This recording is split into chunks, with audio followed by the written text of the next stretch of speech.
Bismillahirrahmanirrahim. Alhamdulillahi rabbil alamin. Wa ashhadu an la ilaha illallah wahdahu la syarika lah. Syahadatan nattakhiruha dhakhiratan yaumiddin.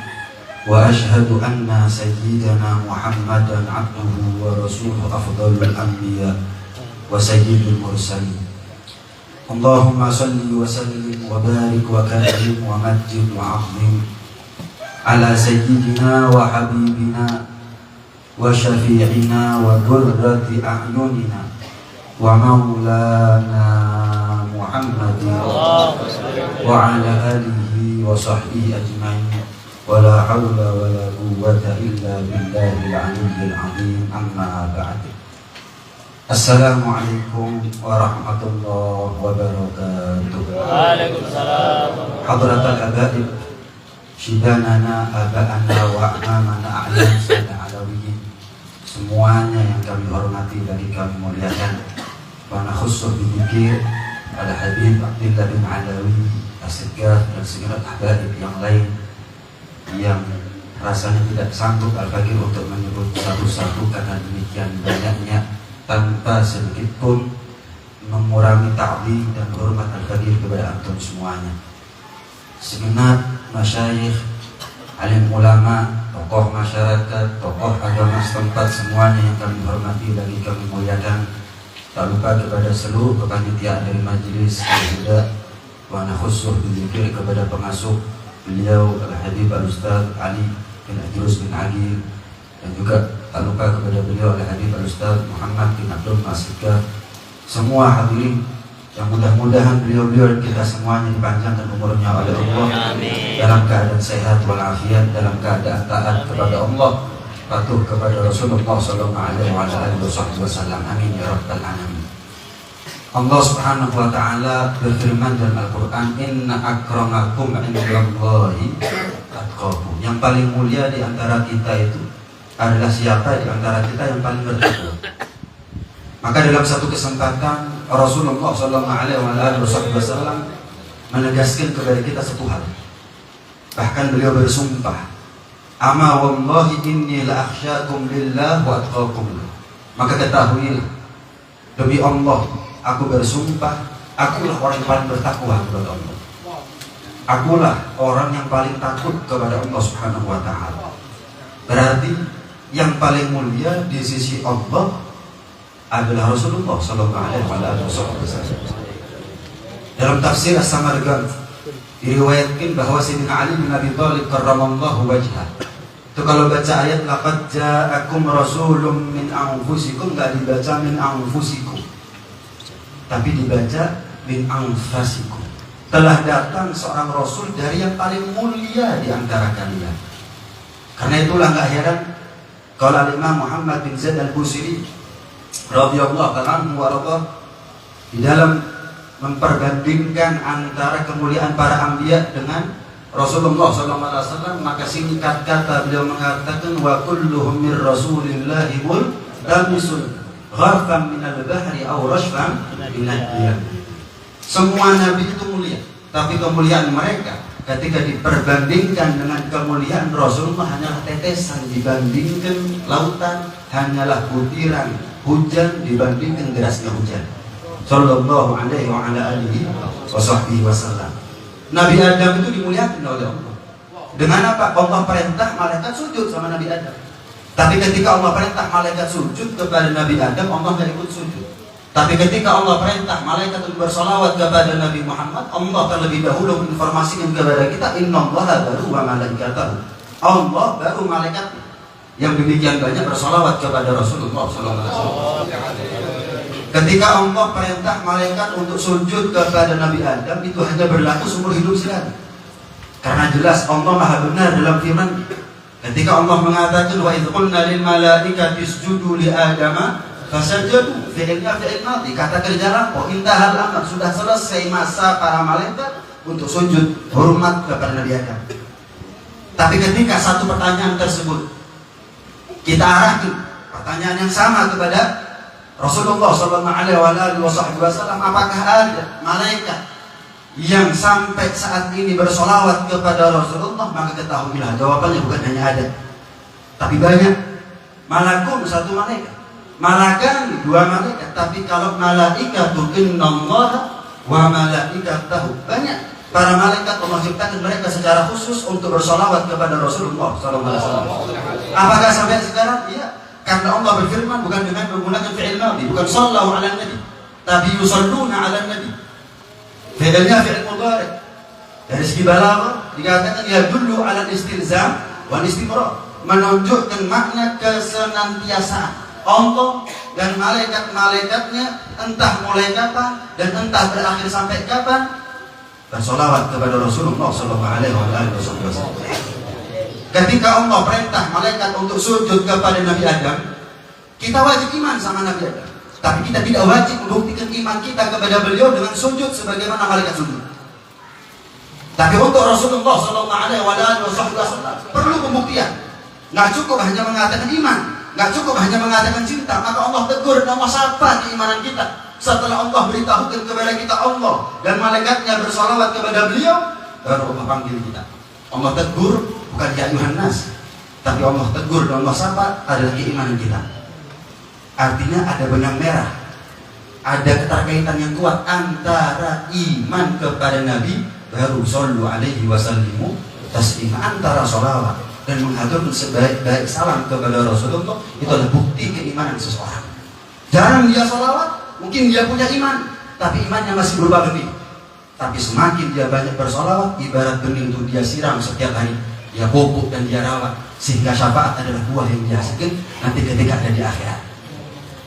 Nabi Musa alaihissalam adalah nabi yang diajak bicara langsung oleh Allah Subhanahu wa taala, ada di Bukit Tursina. Wa kallamallahu Musa taklima. Tapi ketika Nabi Musa mendengar langsung kalam Allah Subhanahu wa taala, beliau tak puas, sehingga beliau munajat kepada Allah, minta kepada Allah, Rabbi arini anzur ilaik, ya Allah tampakkan kepada diriku zat, sehingga mata kepalaku menyaksikan dan memandang zat. Dengan tegas singkat Allah menjawab, bantaran, selagi kamu hidup di muka bumi nggak ada waktu buat kamu untuk ketemu sama aku. Nabi Musa minta, nggak dikasih. Tapi Rasulullah nggak pernah minta, tapi dikasih oleh Allah Subhanahu wa taala. Ketika Amul Huzun, tahun duka, di mana meninggal Siti Khadijah radhiyallahu ta'ala anha, meninggal paman tercinta beliau Abu Thalib. Di tahun yang sama maka beliau bersedih. Beliau merasakan kesedihan yang mendalam, dan Allah nggak nunggu Rasulullah minta untuk dihibur oleh Allah. Tapi Allah perintah Jibril untuk cari ke surga Buraq guna menjemput kekasihnya, yaitu Rasulullah SAW. Ketika Nabi Musa minta nggak dikasih, Rasulullah nggak minta dikasih. Ketemu dikasih. Apa fungsi, apa guna Allah mempertemukan atau mengisra dan mi'rajkan Nabi Muhammad, linuriyahu min ayatina innahu huwas samiul basir. Untuk kami Allah mempersaksikan kepada dia Rasulullah min ayatina, tanda-tanda kebesaran kami Allah. Buraq bagaimana dengan kecepatannya, surga bagaimana dengan penghuni disertai dengan kenikmatannya, begitu juga dengan neraka, langit yang berlapis-lapis, semua itu tanda kebesaran Allah. Sampai pada akhirnya Allah tegaskan satu hal di akhir ayat, innahu huwas samiul basir, dialah as-sami, Rasulullah yang mendengarkan Allah, al-basir, dialah Rasulullah yang mata mulia beliau mandang zat yang telah menciptakan dan memuliakan beliau demikian hebat, sallallahu alaihi wa ala alihi wasallam. Rasul Nabi Musa alaihissalam ketika akan naik ke Bukit Tursina nggak melepas sendal, sehingga ditegur oleh Allah dalam Al-Quran, ikhla'na alaika ya Musa innaka bil wadi muqaddas tuwa. Wahai Musa, lepas sandal kamu berada di lembah yang suci, tempat yang suci. Maka Rasulullah ketika akan dilepas oleh Jibril, karena Rasulullah sebentar lagi akan naik ke Sidratul Muntaha, Rasulullah cerdas, dikasih tahu sekali subuh.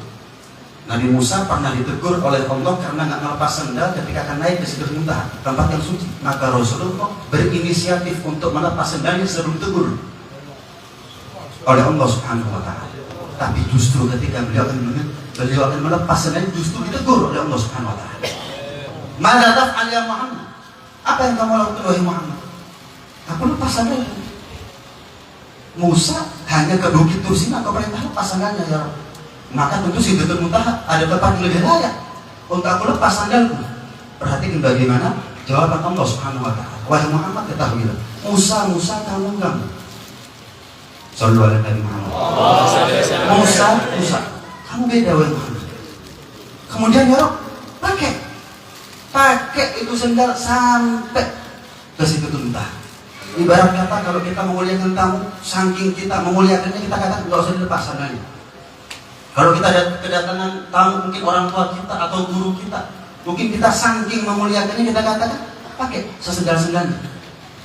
Begitulah cara, begitulah kemesraan antara Allah kepada Rasulullah SAW. Segala sesuatu kalau itu asalnya murahan, tapi karena memiliki keterkaitan dengan yang mahal, yang mulia akan ikut mulia. Sandal Nabi mungkin sandalnya kita lebih mahal dari segi produknya atau dari segi yang lain, tapi karena itu sandal dipakai oleh Nabi Jibril aja nggak bisa ikut setuntas, tapi sandal Nabi naik ke situ tuntas. Dan sebagian ulama mengatakan replika terompah Nabi, baik yang ada di kopiah atau yang menjadi bros atau menjadi cincin atau apapun itu merupakan syiar. Dzalika wa ma yu'azzim sya'airallah fa innaha min taqwal qulub. Itu jangan sampai apapun yang ada replika terompah Nabi kita bawa ke kamar mandi atau kita cuci dengan pakaian yang kotor, pakaian yang najis dan kita taruh di bawah. Sebagian ulama itu mengatakan syiarnya Allah Subhanahu wa taala. Sallallahu alaihi wasallam. Nabi Sulaiman nabi yang dipaksa kaya oleh Allah. Tapi Rasulullah nabi yang dipasrahkan kepada beliau oleh Allah Subhanahu wa taala. Mau jadi nabi yang bagaimana? Mau jadi nabi yang kaya, bahkan lebih kaya daripada Sulaiman. Pernah turun Jibril hadap kepada Rasulullah SAW. Assalam yuqri'uka salam. Ya Rasulullah, Zat yang Maha Salam memberikan kepadamu salam. Dan Allah mengatakan jika engkau pandang gunung-gunung jadi emas bisa. Tapi Rasulullah menolak. Singkat cerita beliau menolak dan memilih untuk menjadi yang sederhana. Pernah Jibril gandeng malaikat Ridwan menghadap kepada Rasulullah. Dalam satu riwayat itu adalah pertemuan pertama kali antara Rasulullah dan malaikat Ridwan. Satu malaikat Ridwan membawa khazainul ardh, kunci-kunci dunia atau berangkas dunia ada semuanya di sini. Dihadapkan dan disajikan kepada Rasulullah. Rasulullah tanya, Jibril ini siapa? Ridwan, malaikat menjaga surga. Apa hajatnya dia wahai Jibril? Dia bawa nampan atas perintah dari Allah kekayaan dunia. Apa perlunya? Ditawarkan kepada anda khusus ya Rasulullah. Ditawarkan kepada anda khusus. Singkat cerita, Rasulullah setelah musyawarah dengan Jibril menolak itu semua, tetap memilih untuk menjadi nabi yang sederhana. Nabi Sulaiman nggak pakai tawar, mau nggak mau harus jadi nabi yang kaya. Jadi nggak selamanya orang fakir itu rendah. Fakir nggak, kata Imam Haddad, orang yang fakir tapi orang seburuk-buruknya orang fakir yang berharap kaya, dan sebaik-baiknya orang kaya yang nggak takut fakir, kata Imam Haddad. Seburuk-buruknya orang fakir yang berharap kaya, dan sebaik-baiknya orang kaya yang nggak takut fakir. Nggak selamanya orang fakir itu lebih rendah daripada orang yang kaya, asal yang fakir nggak ada tendensi dengan duniawi, dan ada kalanya yang kaya lebih mulia daripada yang miskin, asal sama. Yang kaya karena memang kehendak dari Allah, nggak ada tendensi dengan itu semuanya. Banyak ulama aulia mereka semuanya adalah kaya. Habib Ali Al-Habsyi kaya, Sayyidina Husain bin Syekh Bakar bin Salim juga kaya dan lain sebagainya. Nah, Nabi Idris, ada 3 nabi yang hidup sampai sekarang. Ada Nabi Idris, ada Nabi Isa, ada Nabi Khidir. Adapun Nabi Khidir khilaf di antara ulama. Apakah beliau ini nabi ataukah bukan? Pendapat mu'tamad bukan nabi. Nabi Idris hidup. Di mana beliau bertempat sekarang? Wa rafa'nahu makanan 'aliyya, dan kami Allah tinggikan posisi Idris tempat yang mulia. Kalau kita merujuk kepada referensi tafsir, ada khilaf antara ulama. Ada yang berpendapat langit keempat, ada yang berpendapat langit keenam. Kalau kita ingat hadisnya Rasulnya Nabi, maka Nabi Rasulullah SAW berjumpa dengan Nabi Idris langit keenam. Tapi ada pendapat langit ketujuh. Ada pendapat juga ada di surga. Mau langit keempat Rasulullah pernah sampai, langit keenam Rasulullah pernah sampai, langit ketujuh Rasulullah pernah sampai. Surga Rasulullah keliling, tapi Sidratul Muntaha saya pernah sampai. Seolah-olah Sidratul Muntaha makhluk yang Allah diciptakan khusus untuk perjumpaan antara Allah dengan Rasul, tanpa kita bayangkan. Rahasia yang paling rahasia di dalam Islam salah satunya adalah kita nggak bisa menghikayahkan secara hak bagaimana peristiwa terjadinya perjumpaan antara Allah dengan Rasulullah Sallallahu Alaihi Wasallam. Nabi Yusuf tampan, tapi ketampanan beliau separuh daripada ketampanan Rasulullah. Sehingga Sayyid Muhammad bin Alawi bin Abbas Al-Maliki radhiyallahu anhu warḍah dalam kitab Al-Insanul Kamil mengatakan kalau seandainya Zulaikha dan sahabat-sahabatnya, teman-temannya bukan menyaksikan Yusuf yang iris-iris tangan nggak terasa, mereka menikam jantungnya nggak terasa. Kalau seandainya mereka memandang wajah Rasulullah Sallallahu Alaihi Wasallam, ini bukan majas, ini bukan hiperbola. Sebagaimana bukan majas, bagaimana Zulaikha dan teman-temannya ngiris-ngiris tangannya bukan majas, itu hak. Begitulah seandainya mereka menyaksikan wajah mulia Rasulullah SAW, mereka menikam jantungnya belakang kamu tak rasa. Pertanyaannya adalah kenapa Nabi Yusuf yang kalah tampan dibanding dengan Rasulullah digoda oleh Zulaikha, tapi Rasulullah yang lebih tampan 2 kali lipat dari Nabi Yusuf. Nggak ada perempuan Makkah, perempuan Madinah yang berani untuk menggoda Rasulullah, karena Allah berikan kepada Rasulullah apa yang tidak secara sempurna Allah berikan kepada Nabi Yusuf alaihissalam. Bukan hanya al-jamal, tapi juga al-jalal, kewibawaan dan karisma yang menyeliputi ketampanan Rasulullah secara perfect, secara sempurna. Sehingga jangan yang perempuan, yang laki nggak punya mental untuk berhadapan-hadapan langsung dengan Rasulullah, face to face dengan Rasulullah Sallallahu Alaihi Wasallam. Sering kita dengar bagaimana para sahabat kalau sudah ada di hadapan Rasulullah sedang khutbah, mereka tunduk, menundukkan kepalanya sampai burung mengira mereka patuh. Mata mereka bukan mata yang mampu untuk bisa memandang dan menatap wajah mulia Rasulullah dalam tempo yang demikian lama, apalagi yang perempuan. Yang kafir saja nggak ada riwayat sepanjang Al-Fakir tahu mereka berani menantang duel Rasulullah SAW. Nggak, mereka kalau ingin mencelakai Rasulullah selalu mencari kesempatan mencela. Kalau kita ingat bagaimana Rasulullah diperintah oleh Allah untuk hijrah, yang sebelumnya di malam itu orang-orang kafir Mekah bersepakat untuk membunuh Rasulullah, tapi nunggu Rasulullah tidur, digantikan posisi oleh Sayyidina Ali bin Abi Thalib. Bukan langsung, padahal pendekar-pendekar kufar Mekah banyak, tapi nggak ada satu pun riwayat mengatakan Muhammad maju aku maju. Siapa di antara kita istrinya janda atau siapa di antara kita anaknya yatim? Nggak ada. Mereka itu kalau perang tahu Nabi ikut, itu bukan nyari Nabi di mana, tapi ingin melemahkan dakwahnya Rasul dan membunuh sahabat-sahabatnya. Nggak lebih daripada itu. Nggak ada satu di antara mereka yang berani untuk duel dengan Rasulullah Sallallahu Alaihi Wasallam. Panjang tentunya kalau kita bahas satu-satu daripada kemuliaan Rasulullah yang mengunggul daripada kemuliaan para anbiya yang lain. Bahkan dari segi nama saja hanya satu nabi yang dikatakan warafa'na laka dzikra. Namanya, sebutan nama Rasulullah ditinggikan oleh Allah Subhanahu wa taala. Dan itu tampak betul bagaimana Allah memperlakukan nama-nama para nabi dibandingkan bagaimana Allah memperlakukan nama Rasulullah SAW. Untuk para anbiya Allah cukupkan, Allah panggil nama tanpa gelar. Ya Adam, ambilhum bi asmaihim. Ya Musa, aqbil wa la takhaf. Ya Nuh, innahu laysa min ahli. Ya Yahya, khudil kitaba bi quwwah. Wa nadainahu ya Ibrahim. Tapi untuk Rasulullah Muhammadur Rasulullah. Wa ma Muhammadun illa Rasul. Maka Muhammadun aba ahadim min rijalikum walakin Rasulullah wa khataman nabiyyin. Ya ayuhan nabi, ya ayuhan muzammil, ya ayuhan mudaththir, Toha, Yasin, tidak akan pernah kita dapati di dalam Al-Quran nama Nabi disebut tanpa gelar. Wa rafa'na laka dzikra. Ketika sampai ke telinga kita nama-nama para nabi, nggak wajib kita nyaut alaihissalam, bagus. Mendoakan baik orang lain untuk mendoakan dirinya sendiri.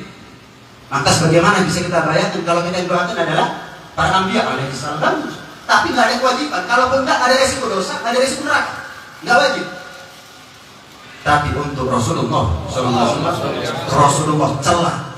Jarang siapa mandukir itu indah walau yusolli alaihi, yang disebut nama di hadapannya, tapi nggak ada respon, nggak bergetar hatinya dan nggak bergerak misalnya untuk menyambut merespon namaku dengan sholawat, dengan ucapan wailun liman la yarani yaumal qiyamah. Ya Aisyah, celaka orang yang ketemu dengan aku nanti ada di hari kiamat. Siapa ya Rasulullah? Al-Bakhil. Man ya Rasulullah al-Bakhil? Man dzukirtu indah wa lam yusalli alaihi. Disebut namaku Orang yang disebut nama Rasulullah tapi nggak bergetar hatinya untuk menjawab nama tersebut dengan haturan sholawat dan sebaik-baik salam kepada beliau, ya, itu adalah lebih kikir daripada orang yang nggak mau zakat. Kenapa? Orang nggak mau zakat masih ada sisi kelumrahannya karena ada yang berkurang dari dirinya. Tapi kalau kita bersolawat kepada Nabi 1000 kali, 10.000 kali, apa yang kurang dari kita? Satu tetes keringat, 1 rupiah, capek, ada. Kecuali penghalang kita dan cinta. Kalau kita dalam cintanya sama Nabi, nggak ada capek. Tapi kalau kita kurang cinta sama Nabi, maka kita akan capek untuk menjawab setiap nama Nabi disebutkan kita dengan bersolawat kepada Rasulullah Sallallahu Alaihi Wasallam. Wa rafa'na, tinggi kemuliaan nama Rasulullah Sallallahu Alaihi Wasallam. Kullama dzukirtu dzukirtama. Setiap aku disebut kata Allah, engkau wajib disebut bersama. Asyhadu an la ilaha illallah. Bukan Adam Rasulullah, bukan Idris Rasulullah, bukan Nuh Rasulullah. La ilaha illallah.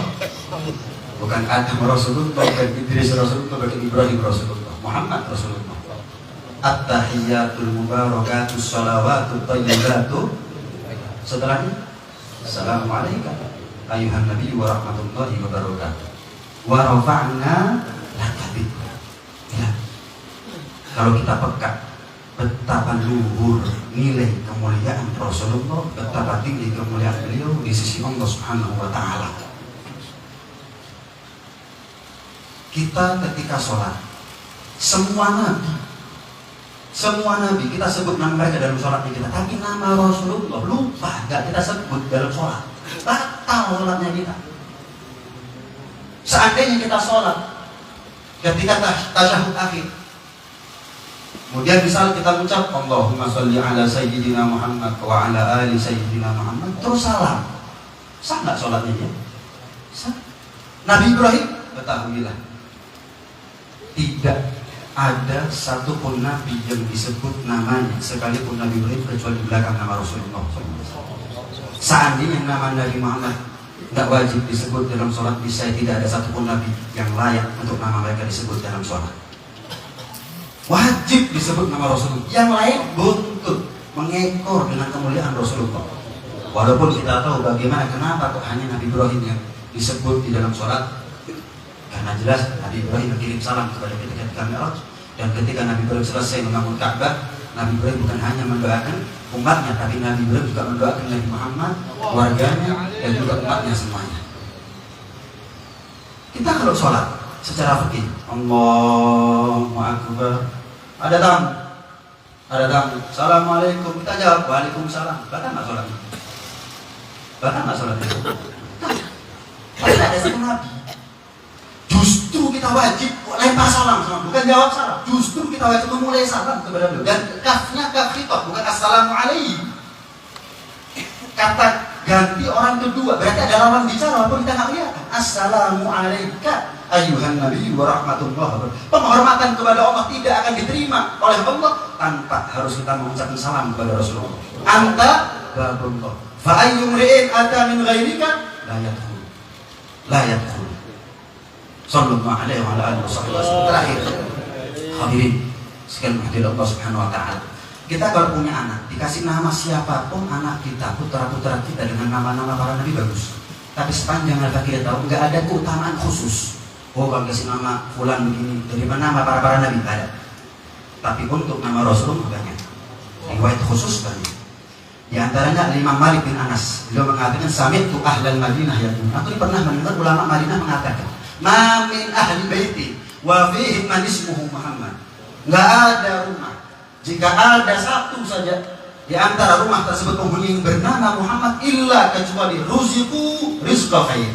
Kecuali semua penghuni rumah tersebut mendapat rezeki kebaikan barokah nama Rasulullah SAW. Rezeki kebaikan bukan hanya bicara tentang materi, sehat itu lebih penting daripada materi. Buktinya orang kalau sakit siap menghabiskan uang berapapun untuk membeli sehatnya kembali. Rumah tangga akor itu lebih mahal daripada materi. Anak nggak ganyam itu lebih mahal daripada rezeki kebaikan barokah nama Rasulullah SAW. Malah Rasulullah dalam musnadnya Imam Al-Harith diriwayatkan Rasulullah pernah bersabda, "Man kana lahu thalathatun minal walad." Barang siapa seorang bapak atau ibu yang punya anak 3 anak lagi, walam yusammi ahadahum bi Muhammad, tapi satu saja tidak ada yang dikasih nama Muhammad, maka dicela oleh Nabi dengan sabda beliau, "Faqad jahil." Ceroboh. Makanya Imam Ghazali namanya Muhammad, abahnya namanya Muhammad, kakeknya namanya Muhammad. Punya saudara Imam Ghazali dikasih nama Ahmad oleh ayahnya. Punya anak Imam Ghazali dikasih nama Hamid. Khairul asma ma ubbi thumma ma humid. Sebaik-baik nama itu yang ada Abdulnya, Abdurrahim, Abdurrahman dan seterusnya, atau Mahmud, atau yang diambil daripada nama-nama Rasul Muhammad, Ahmad, Hamid, Mahmud. Dicela oleh Nabi. Nabi yang bilang. Bahasa kasar bodoh. Nabi yang bilang. Kalau sampai ada di antara kita punya anak 3 anak laki, 1 dari nama Muhammad, bodoh. Kecerobohan. Bahkan Sayyidina Abdullah bin Abbas radhiyallahu ta'ala anhu wa radhiyallahu. Imam Syafi'i namanya Muhammad bin Idris, punya anak dikasih nama Muhammad. Ketika santrinya tanya, "Kenapa engkau beri nama anak Muhammad sedangkan engkau sendiri wahai imam namanya sudah Muhammad?" Ketahuilah, tidak ada nama yang paling dicinta oleh Allah kecuali nama Muhammad. Maka aku cinta sama anakku dan tidak aku semati kepada anakku kecuali nama yang paling dicintai oleh Allah Subhanahu wa taala. Abdullah bin Abbas, sahabat Nabi, sepupu Nabi radhiyallahu ta'ala anhu mengatakan, "Idza kana yaumul qiyamah nada munadi." Nanti ada di hari kiamat akan ada seruan dari malaikat, "Man minkum ismuh Muhammad." Siapa di antara kalian yang namanya Muhammad? Kita semua dipanggil namanya. Jangan kita para anbiya dipanggil nama-nama mereka takut saat itu. Nabi Adam dipanggil oleh Allah, ingat pernah makan buah kuning. Nabi Musa dipanggil oleh Allah, ingat pernah menampar orang mati. Nabi Sulaiman dipanggil oleh Allah, ingat beliau adalah Nabi yang paling kaya. Urusannya panjang. Min aina akhwadah wa fima anfa'ah. Terusnya dari Nabi Musa. Nabi Daud dipanggil, takut Nabi Daud. Kenapa? Sudah punya 99 istri, masih bingung istrinya orang saat itu. Tapi bukan secara panjang cerita, bukan untuk malah mengambil atau merebut istri orang, enggak. Punya prajuritnya disuruh perang. Dalam hati, kalau sampai meninggal di prajuritku, berarti istrinya adalah rezekiku. Tapi kalau enggak, itu rezekinya dia. Selesai. Tapi itu gua oleh Allah, diperintah oleh Allah sujud. Jangan bangkit kecuali atas perintahku ya Daud. Sampai lu muntah baru bangkit. Diperintah bangkit oleh Allah. Setiap nabi dipanggil oleh Allah, jangan kita takut, karena nggak ada nabi yang nggak punya salah kecuali Habibuna Muhammad. Hari akhirat adalah hari yang menakutkan, tapi hari akhirat bagi Nabi yauma la yukhzillahu nabi. Hari akhirat adalah hari di mana Allah tidak akan membuat Nabi sedih dan kecewa. Hari akhirat bukan hari yang membuat Nabi khawatir. Idza kana yaumul qiyamah nada munadi, kata sahabat Abdullah bin Abbas, nanti di hari kiamat akan ada sebuah dari malaikat, siapa di antara kalian yang bernama Muhammad, berdiri. Bisa kita bayangkan hari kiamat seperti itu. Kalau pemilik nama asli Muhammad Rasulullah sallallahu alaihi wasallam, aman. Tapi kita, walaupun nama kita Muhammad, siapa kita dibandingkan Rasulullah? Nabi aja khawatir dan takut ketika dipanggil oleh Allah. Mereka takut. Walaupun mereka tahu siapa di antara kalian yang namanya Muhammad, berdiri. Takut mereka atas apa yang mereka saksikan saat itu, hal ehwal daripada hari kiamat. Tapi kata malaikat apa? Udkhulil jannah. Masuklah kamu ke dalam surga. Tapi ketahuilah, siapa orang tua ngasih nama Muhammad atau dirinya sendiri bernama Muhammad tapi tidak mewarisi akhlak, ilmu, ibadah dan kesolehan Rasulullah SAW, maka itu adalah pemalsuan nama Rasulullah SAW. Tapi memberi nama Muhammad itu adalah salah satu, bukan satu-satunya, salah satu jalan agar anak kita menjadi yang baik. Bukan satu-satunya, tapi itu adalah langkah pertama dari orang tua ketika menyematkan anaknya kepada dengan nama Muhammad. Itu langkah pertama, karena kita pantas dan layak kalau kita berhusnudzon bahwa Allah tidak akan membiarkan orang yang namanya Muhammad kemudian masuk neraka. Mungkin di akhir umurnya dia akan berubah nasibnya oleh Allah Subhanahu wa Ta'ala. Mungkin ada di antara kita menyaksikan hal seperti itu. Akhirnya masuk surga. Bahkan dalam kitab Sahih Bukhari ada seorang pemuda ahli maksiat. Singkat cerita, setiap Ramadan hormat Ramadan. Kalau sudah Ramadan tobat. Akhirnya masuk surga. Ternyata namanya adalah Muhammad. Karena itu hadirin sekalian dari Allah Subhanahu wa Ta'ala, inilah kemuliaan daripada Rasulullah SAW. Maka pantas kita katakan bahwa Rasulullah adalah manusia biasa. Kita memuji saat ini nggak ada yang kecuali memuji salah satu makhluk Allah yang paling mulia. Maka tentu memuji Nabi Muhammad adalah memuji zat yang menciptakan dan memuliakan beliau. Nonsen kita katakan memuji Nabi Muhammad nggak muji Allah itu nggak mungkin, nggak logis. Anda bertamu ke rumah saya kasih teh manis, Anda puji tehnya, masa saya marah? Masa saya marah? Nggak mungkin.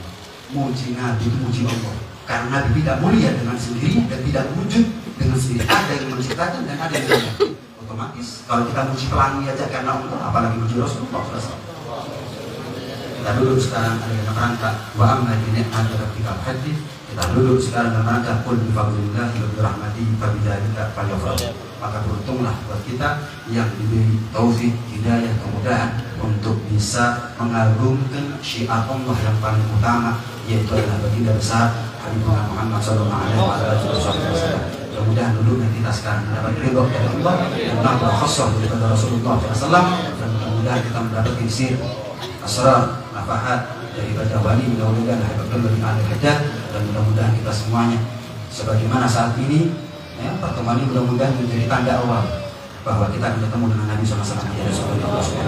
Amin, amin, amin ya Rabbal Alamin. Ini apa yang bisa kita sampaikan. Mohon maaf jika dirasa terlalu panjang atau ada kata-kata yang tidak berkenan.